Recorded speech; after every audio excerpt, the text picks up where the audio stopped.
Welcome to the Category of One podcast. We are so excited to have you here. We have another exciting guest. This is the man who I met with so early in my journey. Yeah, Me and Ben right. went to lunch and honestly was the first brand to ever believe in me on going out and wanting to support the journey. And so I've been able to connect with Ben. We've had him connect with the group. And so we have Ben Checketts with Rhone coming on the podcast.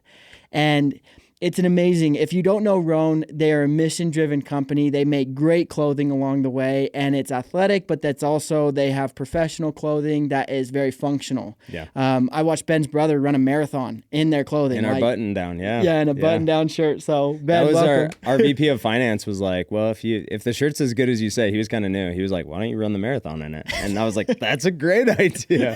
And Nate, to his credit, did it. Honestly, good running shirt. I know it sounds crazy, but like the fabric is so good. It's a great piece. Yeah, that's the commuter shirt. So Yeah. That's the one we're known for. And I've ran, just so you know about their clothes, a little plug. I've ran every 100-miler in their shorts. Yep. I've ran marathons. I did my 85 miles on the treadmill in Rhone shorts. Crazy. And never chafed. Yeah. Not once. Yeah. And I've chafed in everything. Yeah. And so just so you know, that it's next level. They do really pay attention to detail. But one of the things that I love the most, and one of the reasons I brought Ben on the podcast, is everything they do has so much meaning.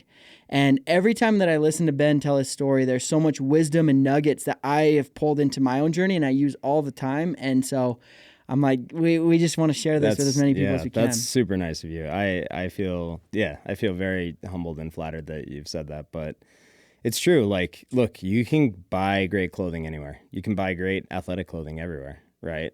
Everybody's making an active short. We want to give people a reason to believe in us and to choose us over the competition. And we feel like the reason for that is that we really celebrate the journey, the everyday journey of progress. And that's what we're all about. So our tagline is forever forward. And it is about that idea that progress is never linear. It's never perfect. It's never completely straight, but it's always forward. You fall on your face, you get back up, you keep moving forward. So that's what we're all about. And we do make great clothing, but at the end of the day, it's really who you believe in and where you want to put your dollars.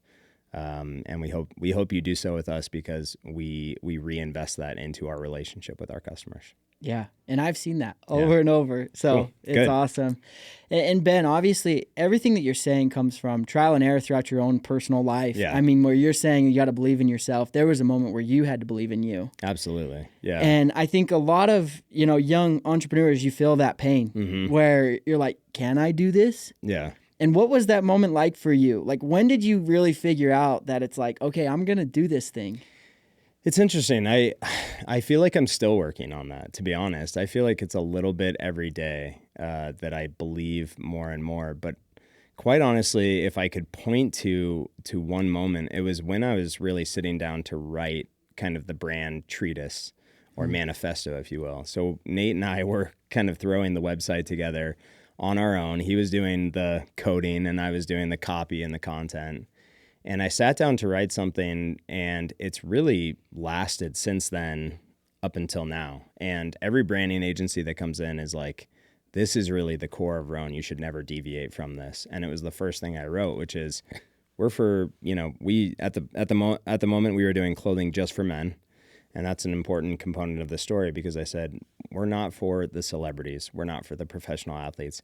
We are for the weekday warriors, is what I call them.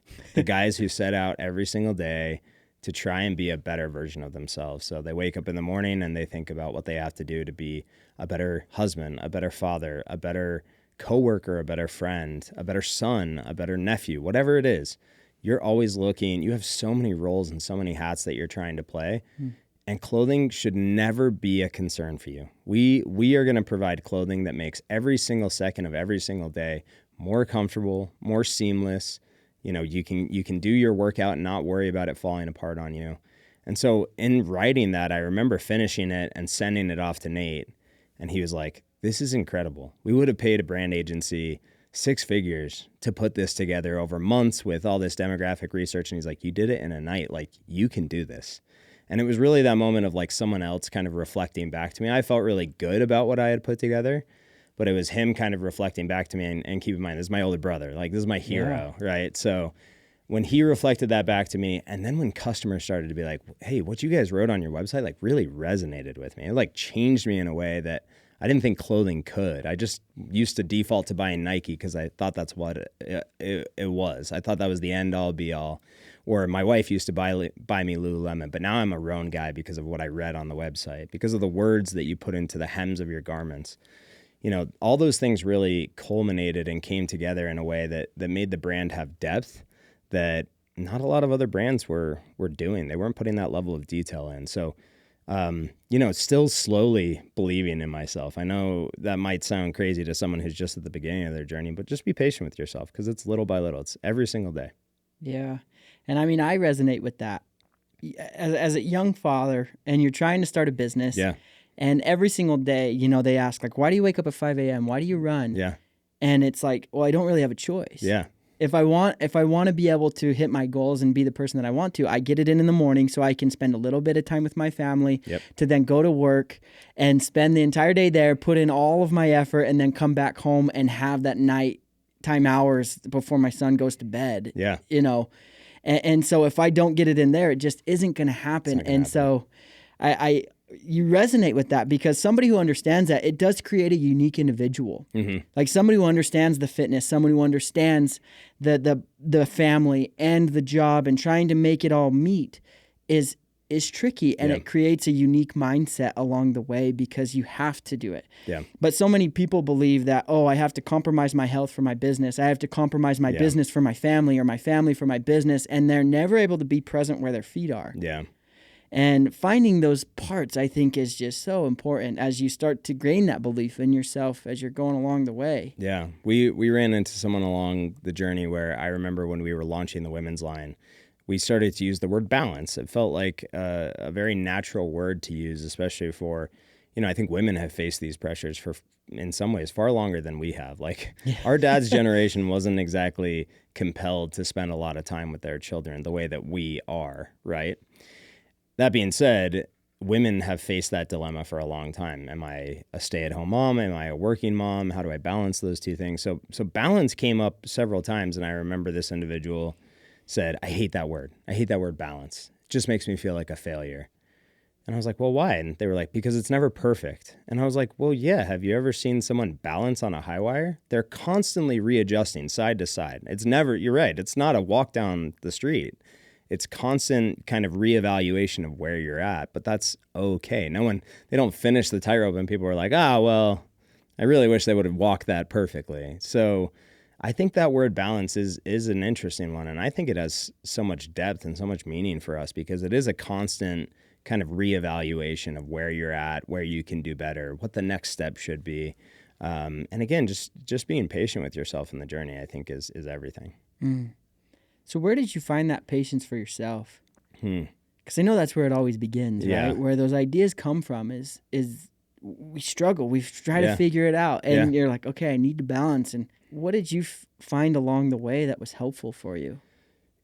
So I'll give you a few practical things and then I'll give you one that was like really big for me. So breathwork has been a really big one. And a lot of people think of breathwork as like you have to go to this, remote place in Tibet and have a monk chant at you and like doing this deep breath work. 3 to 5 minutes of intentional breath work will change your day. Your breath is in front of you all the time, and the more that you can be purposeful about the way that you breathe, I find that it is that sweet spot of like physical and mental connection that's really different. And of course other things help.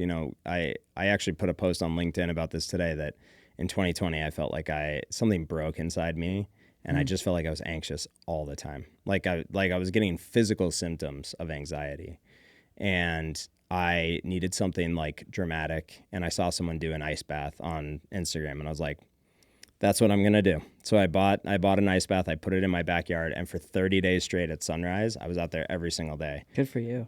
Doing an ice bath. And it was that unlock of like physically demanding, intimidating, but mentally so much of a shock that it just stilled everything. It just like that ecosystem of being like in the cold water while the sun is like coming over the mountains and shining in my face. I'm feeling the cool air because I think it was like March or April at that time. So it still hadn't like, especially in the morning, still pretty chilly. it did something to me, and it healed something in me, and like slowed me down in a really interesting way, and just made my days so much better. So those are a few practical things that, you know, I don't do an ice bath every single day now. I do it probably twice a week now. But those are a few, like, I think when you find those physical and mental components that really work well together, those have just helped me be more patient in general. Yeah. Now, more patient with myself overall. I think having a great partner, who's my wife, Laura, and having kids, and trying to understand the way that my kids see me, and trying to understand the way that my wife views me. And I had this breakthrough moment because I remember my son was really impatient with himself, and I was like, if someone else said that about you, don't you think you'd be upset? Like, if someone said that towards you, don't you think you would be upset? I know I would be upset. If someone said something about you like that, I'd be like, hey, that's my son. You can't talk about him that way. But you're saying it, you know? And in that moment, I thought to myself, like, it was holding up a mirror to myself, and I was like, shouldn't you feel the same way? Shouldn't you act the same way? If someone else talked to me the way that I talk to me, I'm not sure that I would stand for it, right? And so seeing myself through the eyes of a partner that really loves me for me and is with me and loves me even on my worst days, and especially seeing myself through the eyes of my children and the way that they love me and are able to forgive me for my shortcomings, has been really important to me. It's just it's a slight shift in perspective, but just, yeah, that truly just, you know, the love that requires nothing from you is what kids give you. And I think it's changed me and changed my heart. Oh, that's awesome. Yeah. I mean, I think kids are the greatest mirror Yes. we can have as a father. Absolutely. And on the good and the bad. Yeah. And Yeah. they're so moldable Mm-hmm. that they instantly learn things and patterns that Yeah. we have as fathers. And when you see it in your children, it takes a different shape. Yep. Because you start to realize the example you are. Yeah. Yeah. And how it's shifting. And I love the practical tools you gave. Have you heard the story of Wim Hof, how he found the ice? I think I have, but remind me of it, because I know Nate met him early on and like kind Really? of has relayed the story. Did he go but out to Poland? So he went on a cruise where Okay. Wim Hof was on a cruise, and Wim Hof he was like, I need a volunteer, like out of 50 people. And Nate is this guy to a T, like first hand in the air. And he's like, all right, come up. Nate tells him about what he does. He's like, that sounds amazing. I want one of your shirts. And again, this is very Nate. Nate took off the shirt he was wearing. He was like, I didn't bring an extra shirt. You can have mine. And he was like, this is the greatest gift anybody's ever given me. Wim Hof put it on, wore it the rest of the time. Like literally, like every single day, Nate was like, he wore the shirt. And every time I saw him, he'd be like, shirt. So yeah, tell me, because I think I have heard it, but remind me. Well, Wim Hof would be wild on a cruise. Yeah, wild. Well, anyway, so he was married early on, Right. and as a young guy, and his wife had depression. Mm. And one day her depression, and as Wim would describe it, the darkness overcame her, and she jumped off the building they were living in Oh my gosh. and killed herself. Mm. And he said the pain was so deep and so difficult Yeah.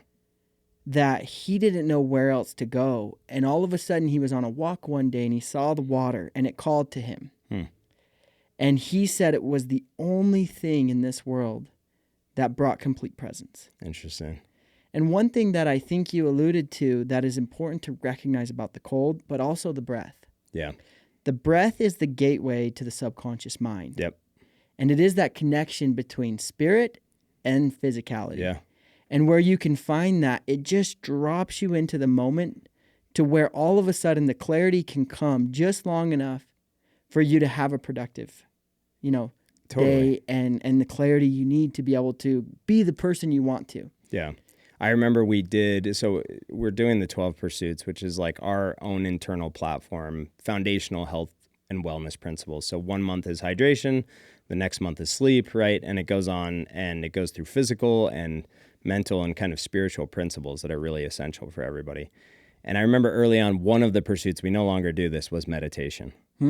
And I remember being kind of the guinea pig at the time because I was writing all the content.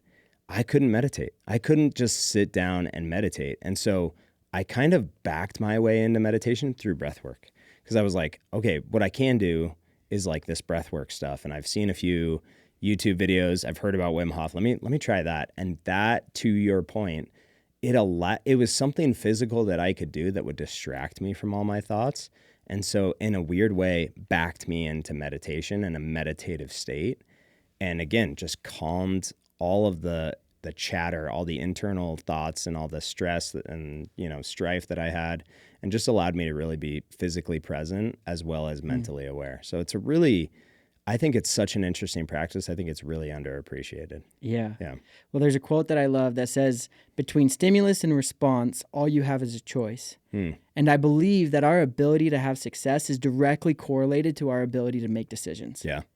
And if you're not present, your ability to make decisions that are going to create the outcomes you want is a lot more difficult. Yeah. And I think that's where, when you can find these different modalities to really get you into that moment, Yeah. it helps just shape everything else that you do throughout the day. No, absolutely. And there's something about keeping kind of your hands or your feet busy. Like for some people it is running. Running's not it for me. I love being on a bike. But in college, I remember stringing lacrosse sticks. I played lacrosse in college and throughout high school, and stringing the cross sticks was just like, I don't know, it was this unlock for me where my hands would be busy and my mind was just free to kind of wander. I knew intuitively all the steps, so I didn't have to think about the steps. And while my hands were occupied, I was able to just think about everything else and really get to that pondering state that people describe. But it's not, for me, I have to be doing something kind of physical to get there. Yeah. Well, and you mentioned the 12 pursuits. So tell me more about those. Yeah. So it's something we started internally about 6 years ago, where we talked about, hey, when the worst time to make goals is? Right after Christmas, because generally you're already going to be a little heavier. So you're automatically going to, focus on that. You've eaten a bunch of rich food. You've been with family. If you have kids, you've probably been sick at some point over Christmas break. I was like, January 1st just seems like the absolute worst time to set goals. What if we did something where each month was kind of programmatic in its goal for you, and it was a different focus? And even the first month of January, why don't we lay it out as like perspective for the entire year? So instead of setting your goals on Jan 1, take the entire month of January to lay it out, because, you've heard of Quitter's Day. I think it's January 17th or something like that. Like 2.5 weeks into January, most people, I think it's 90%, have quit on their goals already. I mean, that's crazy. Less than a week and a half, less than 2 weeks. So we said, what if you took the entire month of January to lay out the year, lay out your intention, think about your goals, really process how to get there, and then start building systems and plans, right? Because you've heard the quote, you don't rise to the level of your goals, you fall to the level of your system. So if you build the system first and then you layer on top of that all the goals to get there, it's a much more sustainable thing. And so, and if we're all in it together, this is what we noticed internally was we had like a step competition one year and we got everybody Fitbits. This is when the company was like 7 people. And so I was committed to waking up. I woke up every day at 5 a.m. and I ran or I walked for 30 minutes. That was kind of like how I started each day. And it wasn't the only physical thing I did, but I was like, man, I really want to win this step goal. And I remember somebody internally was like, this isn't fair. Ben wakes up at 5. And I was like, how is that not fair? It's like, can you not wake up at 5? I was like crushing people, right? And then Nate started to get into running. I think ultimately he won. But the point was like, when we all focused on a goal, we all made so much more progress together. And when it was being measured and kind of compared and we were all talking about experiences, we all kind of moved forward. And I remember at the beginning of the year, everybody's average steps was like, between 6,000 and 8,000 a day. And then by the end of the year was like everybody was north of 15,000 steps a day. And it was awesome. So cool. And so we kind of were like, what if we took that but broke it down to a month by month basis and picked what we feel are like core foundational principles to your health and wellness? Because, you can go on Instagram and you can see a workout that you're like, oh, well, that guy's really in shape. Like I should probably do his exact workout. Or, oh, they're saying I should not eat seed oils. Like that should be the foundation of my diet. Health and wellness comes at us at 1,000,000 miles an hour. But if you think about it, and the best coaches know this, like with your clients, where do you start? With the belief systems. Right. And then where do you go from there? You go to sleep right? You go to foundational principles of like movement and diet. You're not diving in directly to be like, this is how you do a kettlebell snatch, right? No, it doesn't work. If It you tell doesn't someone work. to go to the gym, Yeah. they're just like, They're just, okay, what? who would have thought of that? Yeah. So start at the basics with the belief system and build out this foundational system where you are addressing things like sleep, like hydration, like breath work, getting outside every day, that natural vitamin D that happens when you get outside. We actually had a speaker come in and talk to us about this today, and she had so many fascinating things to say. She said, we all know getting outside every day is important for us, but why? She dug into the physiology and the psychology about being outside. So one study she shared was there's an immunologist in Japan who believes that it's the actual scent of wood from trees that helps us. It lowers our blood pressure. So for sure. He put a blood pressure cuff on her, and he measured her blood pressure, and then he had her smell hinoki wood, which is like native in Japan. It's a cypress tree. Her blood pressure lowered 12 points in 5 minutes just from smelling the wood. And it's like, there's so many foundational things that you can do before you go and try a crash diet or a new studio class or buy a membership at this place. And so that's really what the 12 pursuits are, is like one focus every single month. We all make a little bit of progress every single month, and then you go and you stack those wins, and everything else becomes easier. So yeah, you want to run a marathon? That's awesome. Let's start with 8 hours of sleep a night. Mm-hmm. Trust me, you'll be able to run way better if you fix that first. So that's our system, and it's kind of turned into this really fun content opportunity. We're meeting with experts from around the world on these things, and what's funny is actually the more you talk to experts, the more they all agree, like these are it. Like this is kind of the most important things, and if you can align and fix those things in your life, it makes everything else so much easier. Yeah. Yeah. Well, it's not complex, right? No, I mean, it is though. Like in its simplicity, it is, but we make it complex, right? Exactly.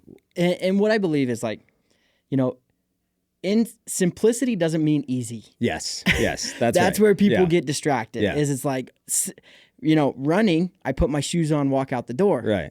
But does that mean that it's necessarily going to be easy? Yeah. No. Not necessarily. No.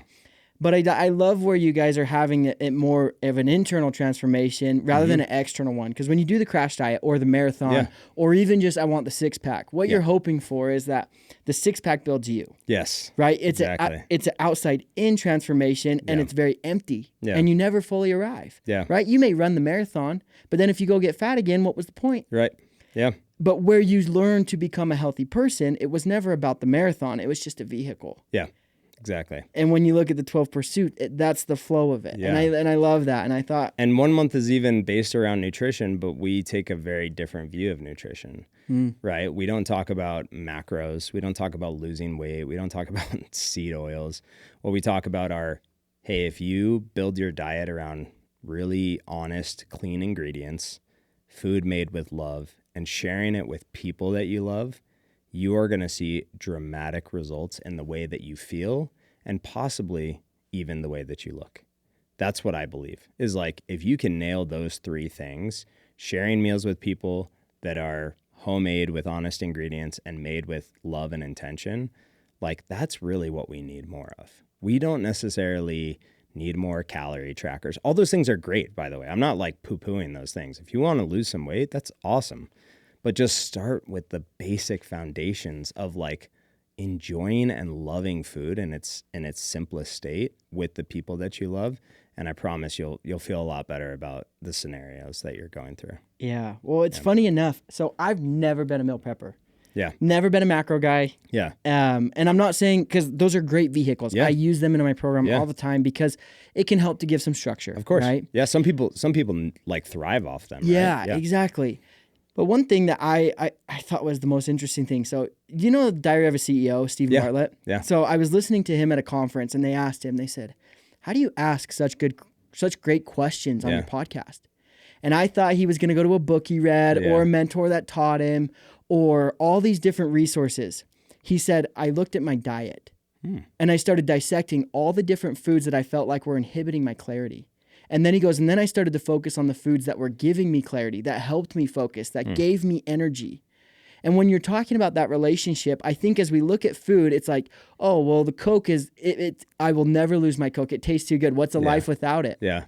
But when you look at food as the fuel and it's like, how am I going to feel? Yes. You start to create this relationship with the good food. So I started meal prepping. Cool. And in the last 6 weeks, I have dramatically changed my energy levels, my focus. Yeah. I have dramatically changed how I'm able to show up. Like my energy from morning till night is tenfold.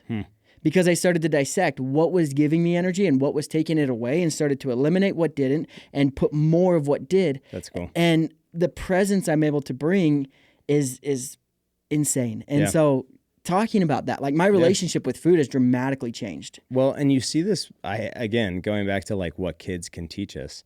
Like my kids are the best teachers of this, right? And it's not to say that they eat really well or perfectly, but they know what makes their body feel good. They don't have the toxic relationship with food that we do. So they know when they're full. Like I remember, used to like with our oldest being like, you got to sit down, you got to eat food. Yeah. And now with we have 4, and with our 5-year-old, he's really like, hey, during dinner, I'm just going to run around. But he knows when he's full. And I've said this to my wife, I'm like, just let him go. If he's hungry, he will eat. Right? If he needs food, he will find food and we'll provide those options for him. But like there is something to that getting back to an intuitive eating, right? I remember at one point, probably at my heaviest point, I remember eating just because I was like, it's lunchtime. I need to eat. And I wasn't hungry. My brother-in-law, who's a gastroenterologist, was like, you should feel real hunger twice a day. That's like a baseline rule. You should feel real, genuine hunger, not it's lunchtime, so I need to eat. Like a physical signal inside your stomach that tells your brain, you are hungry, you need food now. And it's the simplest rule, but again, it gets back to that intuitive eating, like not eating until your body is actually signaling to you that it's time, not because, it's Taco Tuesday at Taco Bell, right? Which I do love Taco Bell. I mean, oh, man, I love that. And you kind of had an interesting journey with food. Mm-hmm. This was a story. So I heard this on social media, and I reposted it because I was like, that is so good. Where did you find that relationship with food, and what was that journey like for you? Yeah, so I was always kind of like the heavier kid in my family or on my teams. I was always the heavier kid. In football, they'd put me on the line, right? Because they were like, he's a big, heavy kid. He can move weight.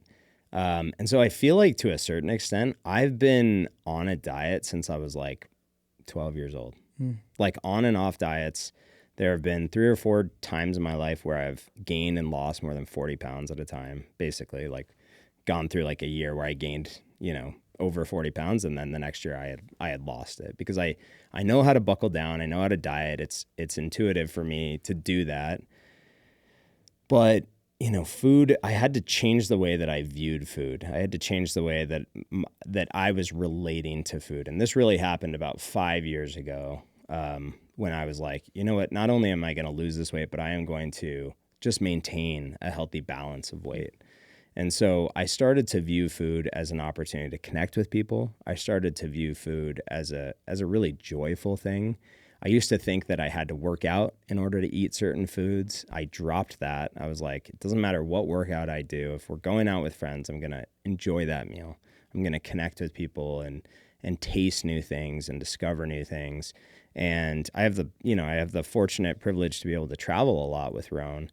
Next week, I'm going back to Asia. I've gone a couple times, and it's just so fun to explore new and interesting cultures and cuisines through the lens of food, right? It's a really cool way to see how people live and how they treat food differently than us. And so I've really just had to shift the way that I treat food and the way that I relate to food, and because I don't want to pass those things on to my children, right? I don't want to pass those kind of toxic traits, those toxic attitudes towards food. And so it's been a journey, and like I continue to be really patient with myself. And there's times where I definitely tighten up. I just downloaded an AI calorie tracker where you take a picture of your meal and it spits out the macros. And I was like, man, this is the coolest thing ever. But then I got too obsessive with it, and I was like, I think I need to take a step back. Yeah. And so, I constantly, it's a constant battle, but just making that 1% of progress every single day in that regard and focusing on that for a month has been really good for me. Yeah, I think that's the most important part when it comes to food. Yeah. Is it's not about this dramatic shift. Yeah. It's not one day where Nope. everything changes for Yeah. you. It's consistently just trying to figure out at what point am I going to feel and operate at my highest. Yeah. Because I think that's the really goal, right? Yeah. Like we want to be able to live long. We want to be able to have energy. We want to be able to fuel our passions. Yes, exactly. And not take away. And I think where you find that inside of what you're doing, then it becomes so much more meaningful. And all the rest comes as a byproduct. Yeah. The food, the energy, the health, like everything else comes as a byproduct of you understanding that this is the experiences and how I'm experiencing life. Yeah. No, absolutely. And you mentioned clarity. I think that's a huge one. And I think there was a day where, I had eaten some protein bar and I was like, oh my gosh, I feel like I had been eating really clean and I needed something on the go. So I ate a protein bar and I was like, I feel horrible. Like there was more ingredients in that thing than anything I've eaten in the past 2 weeks. And it was one of those things where I was like, okay, great. Like this is a good thing. I can cut those out of my life. I used to think I needed that every single day. And so, yeah, really, really eating with intention and eating with clarity and cleaning up your relationship with food has been like such a great step for me, not only physically, but also mentally and emotionally.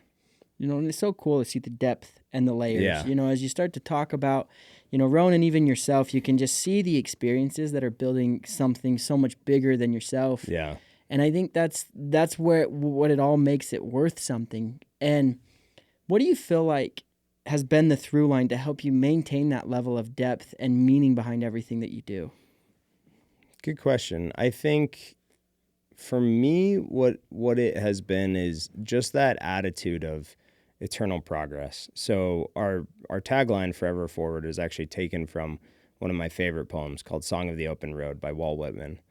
And what was cool about Whitman was he was an American poet during the time of the Civil War, a time when not many people were very optimistic about the outcomes of the war, the country. People thought our country would be divided forever, that it would never be able to repair itself. Sounds a lot like today. And he had a rallying cry around a couple of things, but most of all it was about just like the sacred ordinary. Mm-hmm. What I mean by that is he lived in Manhattan mostly. And again, this was Manhattan before what it is today. And so it was probably a pretty dirty place. I mean, it still is, but probably worse. Probably a pretty grimy place. Probably a place where people were very, subdued by life and poor. And he would go out into the streets and just watch people and talk about how beautiful it all was. Talk about how the muddy streets, like the carriages rolling through the muddy streets, were beautiful to him. That parents walking their children to school, that was beautiful to him. That the buildings kind of creating this jagged skyline, that was beautiful to him. And so he would celebrate kind of the everyday. And his poem Song of the Open Road is it's probably not considered his greatest work. It's my favorite poem of his because he talks about setting out on an open road and not knowing where you're going. That knowing all you're going to do is just continue to kind of move forward on this road. And that the road will teach you what you need to know, that you have everything you need. You don't need to ask the universe for anything more because all you need is yourself and this road. And it's kind of obviously a big metaphor for life. And at the end of the poem, he says something like, forever alive, forever forward, the road lies before us. And I remember that line really sticking with me when I read it in college and thinking, that's true. Like all we have the present, obviously, and being present is great. But as we look towards the future, all we can do is just move ahead without questioning why, right? We don't need to sit back, and he talks about being done with querulous complaints. So like sitting back and just questioning why all these things are happening to you. Don't do that anymore. Just move forward. Like let them kind of fall off your back like water on a duck.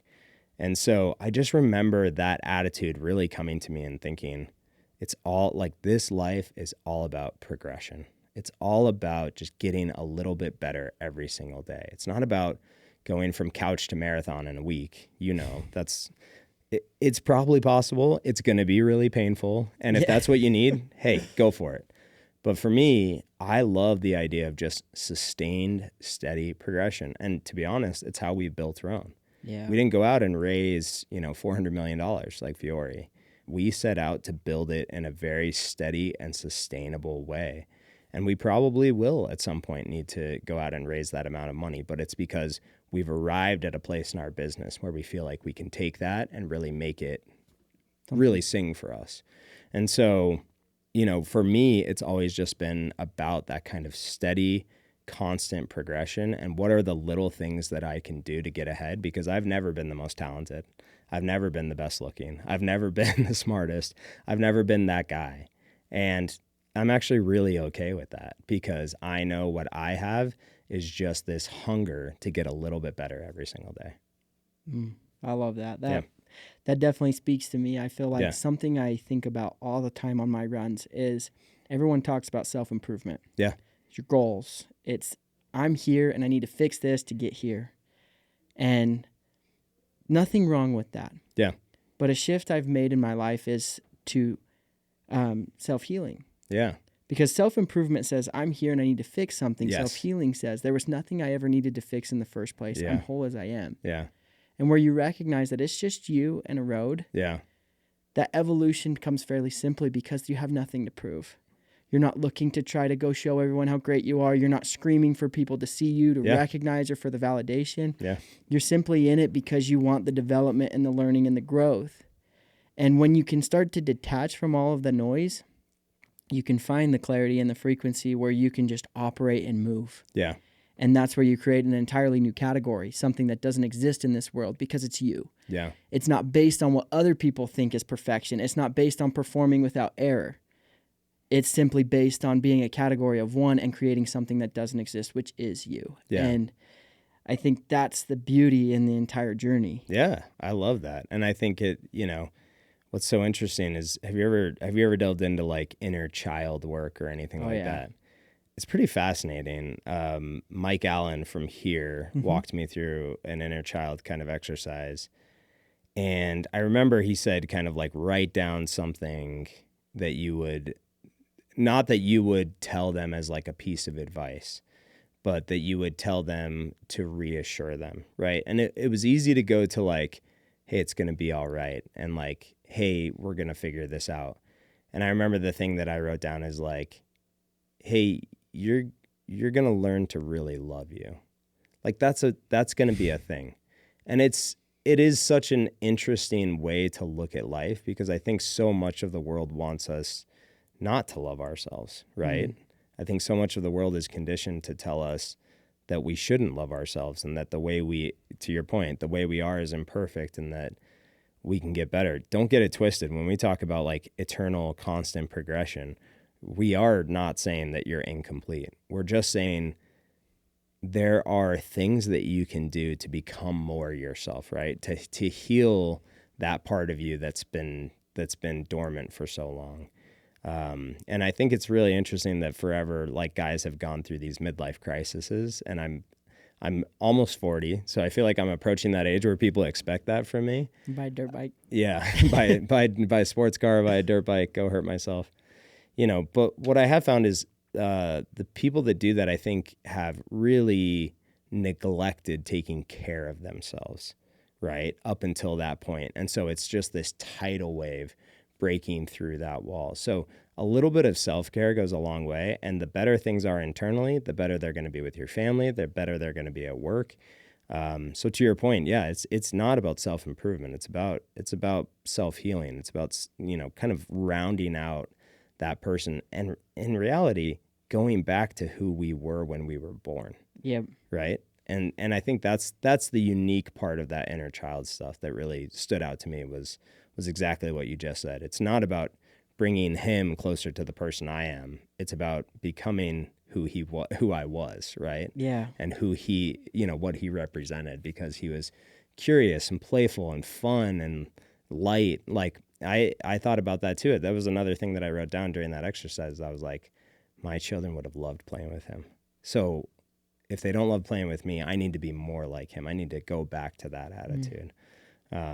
So yeah, that's a cool thought. I really appreciate that. Yeah. Well, it's an easy belief to think when we were born with limitation, and it's our job to learn how to become limitless. Mm-hmm. But I believe it's flipped on its head. Yeah. We were born limitless, and we learned limitations. And so when I'm working with people inside of my sessions, my job is to help them find the moments at the point at which they forgot they were limitless. Mm-hmm.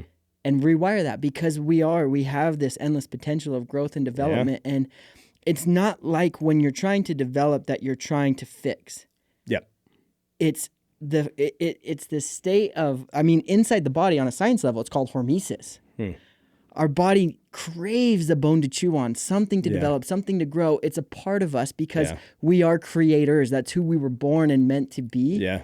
And it's getting to indulge that side of us. But we live so much in needs, shoulds, and have-tos that we limit our abilities. Those are all words of fear and chaos, rather than going into a place of want and being unapologetic about who we are. Yeah.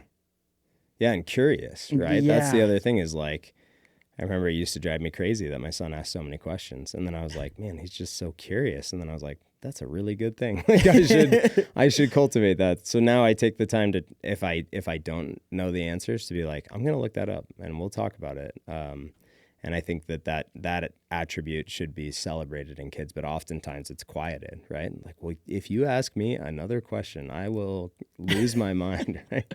So yeah, that's a good point. Oh, I love that, Ben. This has been so cool. Yeah. I've loved learning from you, because this is stuff that it gets me fired up. Yeah.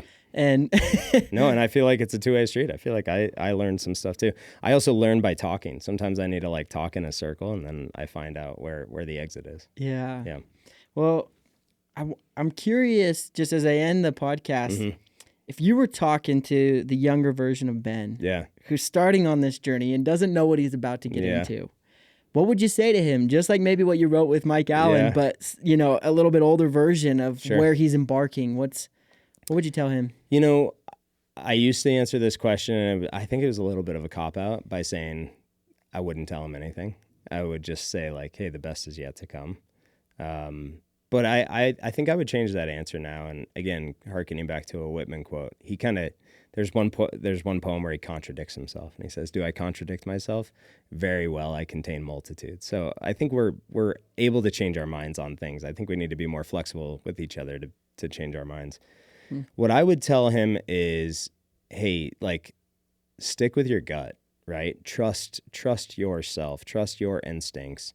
We get an insane amount of feedback so instantaneously these days. You put something on social media or LinkedIn, and before you know it, it's gotten out of your control, and there's people responding left, right, and center with, opinions on every side of the aisle. And it's really easy to start to second guess yourself. To your point, like when we started, I did feel in some ways more limitless than I feel now about where the possibilities could go. But that faith is kind of being restored actually at this point. I would say like there was a certain point in the center of the journey where it felt like, oh, I don't know which way is up. I don't know which way is down. But now I feel like we're at this time where it's just so exciting to be at Rhone. I mean, we have this new brand agency that has come in. And what I love about this agency is they are like people that lead with the heart. And Hallie Harris is kind of the lead of the agency. She's a legend in kind of the influencer community, managing influencers. She herself is not an influencer, but she has managed some like crazy time. She has stories like she pitched Jay-Z on his Black album of like how to like bring it to life. And I was like, cool. That's crazy. Tell me more about that right now. But she came in and she was like, you guys don't understand. Like you do have something special here because it is a brand with so much heart. And she was like, and she looked at me and she was like, and you are a big part of the reason why that is. Because you've instilled that in the brand and you innate lead with that kind of heart, right? And it was just this really like crystallizing moment for me where I said, no, this is meaningful. Like this has legs. And a lot of the ideas that we came up with originally were the best ideas, but we may have edited them or shrunk them down because it bothered someone internally, or because we didn't feel like our customers liked it, or because we got some negative comment on Facebook or Instagram about it. So I would just tell them like, hey, your instincts they're spot on. Just stay with those. Don't deviate from the path. And, kind of the rest will take care of itself.